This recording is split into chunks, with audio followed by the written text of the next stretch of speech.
Hey guys, Danny here at Partay. So, got a couple of quick updates I want to share with you. One is around gobbledygook, which is actually the coding that you're looking at here.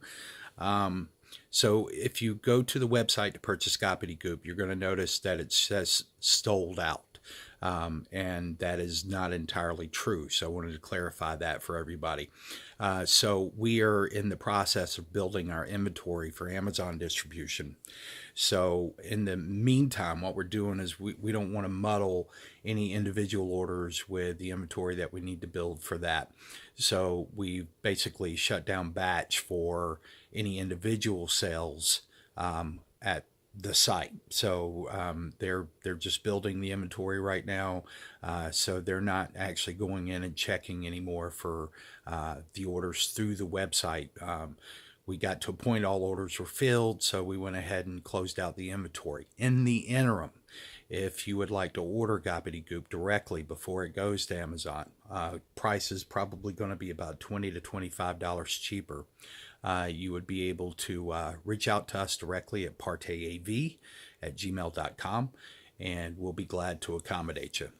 We can figure out PayPal payment and be able to ship that to you. So we can still take the orders. We're just not taking them through the website right now.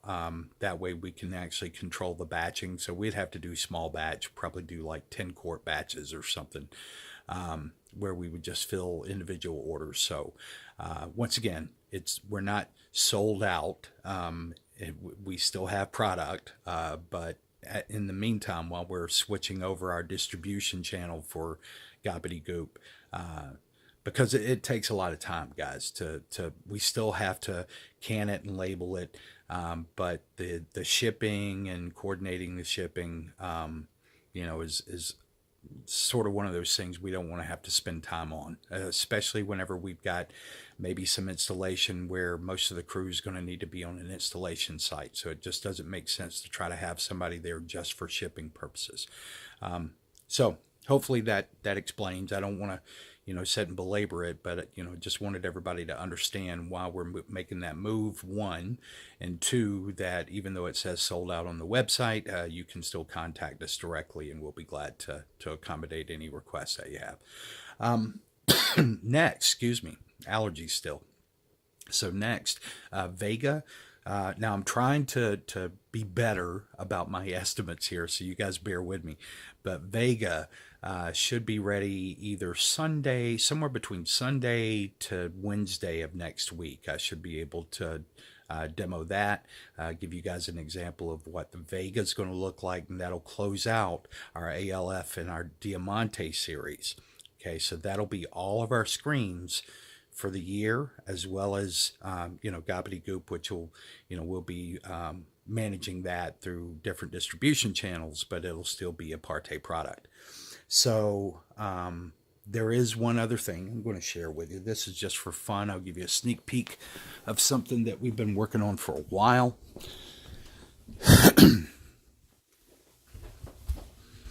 Now, it's not going to be beautiful, not in its current state anyway, but it started with a conversation that we were having on the back porch here. We had some friends over, and we were just kind of listening to some music and having a good time with each other. And something was said. I can't remember exactly, so I'm going to be paraphrasing here. But something was said about the durability of the screen and difficulties with PVC, because PVC is a great surface, but it comes with its own complications. And somebody said, "Well, we should just make a screen out of rubber." And that got me to thinking, and so that's essentially what we're working on. Now, this is just a small piece that I cast. I cast some little pieces here. This is actual rubber. It is not a piece of paint or anything like that.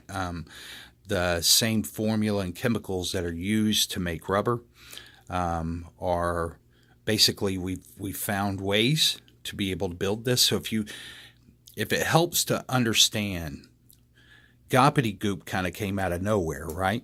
I never really talked about gobbledygook before, never really said anything about gobbledygook, and then one day, boom, we have gobbledygook. And the reason for that is because gobbedy is the base of what this is created from. So it was real easy just to take out the components that rubberize the material and just do it in a spray and a roll-on application, because the two are the same. The spray and the roll-on, the roll-on's a little thicker, but essentially we just add a thickening component to it so that it's rollable. Now, it's having the right balance of that component and also the right balance of extender that allows it to be rolled without you picking up and badly distributing the reflective solids in the mix. So, it took a little while to get that so that it was rollable, because most people are going to roll, not spray. You may have, out of 100%, you may have 3 to 4 to maybe 5% of folks out there who either know how to spray or have the spray equipment. So most people are going to be rolling.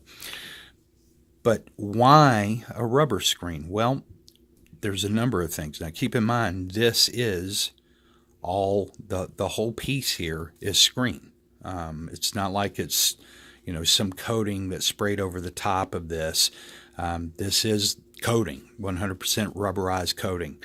And what we're going to be working towards essentially is going to be, you'll have a 1/4 inch bead around the outside, probably about 1 inch wide, somewhere like that. And then your insides will be 3/16 thickness. And what that does is that'll help in durability, right? Give the screen just enough weight. So what are the pros with rubber? Well, the pros with rubber are, one, it's very durable. You'd be able to roll it up. Also, it wants to go back to, and I'll show you here. We can do a little quick roll here. But whenever you roll this stuff, it actually wants to go back to its natural flat state. I can roll it out. It's just going to realign itself to a flat state. Now, it'll take a few moments for it to do it, but you can see that it will actually reposition itself. I can even bend it in all kinds of different manners, right? Press it, squeeze it, and it's going to do the same thing. It's going to want to roll back to its natural state. You can see, I'll just turn it around there for you. It'll keep sort of unraveling until it lays flat. So what are the pros? Once again, well, that's one of them. One is, you're not going to have to worry about creases and things because it will uncrease itself. I've creased this numerous times and it always goes back flat. Now, this looks really rough because it hasn't been in a press. This is something I just cast here at home. To do it right, you would have to put it into a press, and it compresses the air bubbles out so that you get a very smooth surface. And this is actually too thin to be as durable as what we'd want. We want it to be, see, I can stretch just a little bit because it is thin, but the thicker it gets, you wouldn't really have that. I mean, it'll flex, but it'll go back to its original shape. And we've done a lot of work with it to make sure that, one, it is going to be durable. It isn't something that's going to be terrible. I think of it as like a yoga mat screen. But it's also, so here are additional pluses. Very easy to mount. Because it wants to lay flat, even though you're not laying it on a flat surface like this to watch it, when you put it on a wall, really all it needs is to be tension along the top or bottom border, or either a side border, and that can be very easily done with just small clamps. So very easy to mount. You don't have to worry about shipping a lot of mounting equipment. It's not difficult. You would just basically slide it into something that clamps down on the top, and then you would have a clamp weight at the bottom, and it would just hold the screen very flat to the wall, and very easy to take down, roll up, take with you wherever you go. Additionally, if you scratch the screen, you put a scratch in the screen, it ain't really going to matter because the whole thing is the screen, right? So it's not like you're going to scratch the surface off and now you've got something underneath the surface that doesn't reflect. No, as you cut down into that, it's still going to reflect the same because the stuff underneath's the same. If you were to put a hole into it, we actually have a putty. So this is just trying to think all things through. But if you were to put a hole or damage it or something, we can actually provide a little bit of putty where you can patch. You just put the putty in, You would just sort of smooth it out, across the surface, and then use like a wet rag. See if you can see that.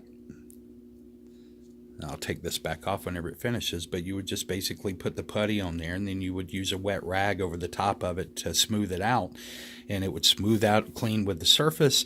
Give it about 24 hours to cure, and your screen's all fixed again. So there's a lot of pros that come with this kind of screen. Now, for me personally, I started thinking about it because when we go to the beach or to the lake, I like having something. I'm sorry, I'm just going to leave the putty on there for now.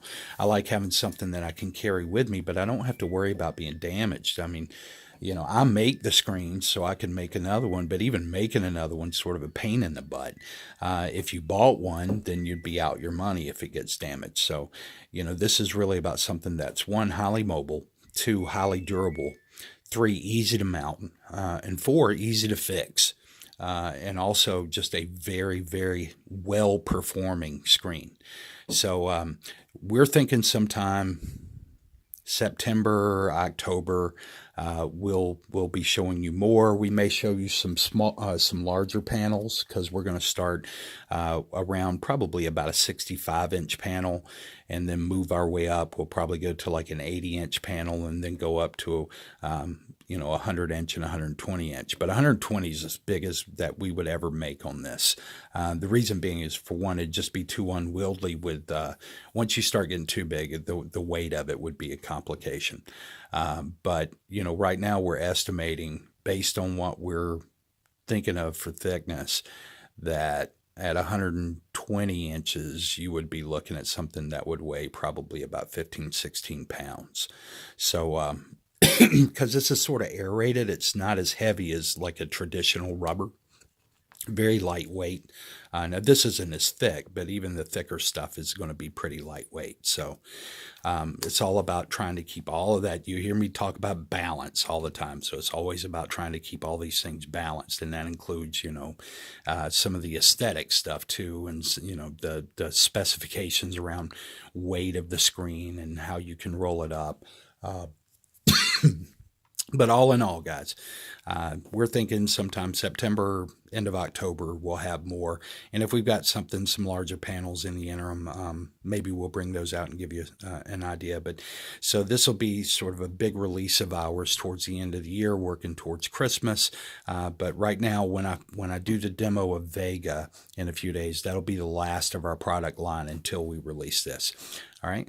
So hopefully you guys find this interesting. We will keep you updated and let you guys see kind of where it comes out. But in the meantime, you guys have a great day, and thanks for your support as always. Take care.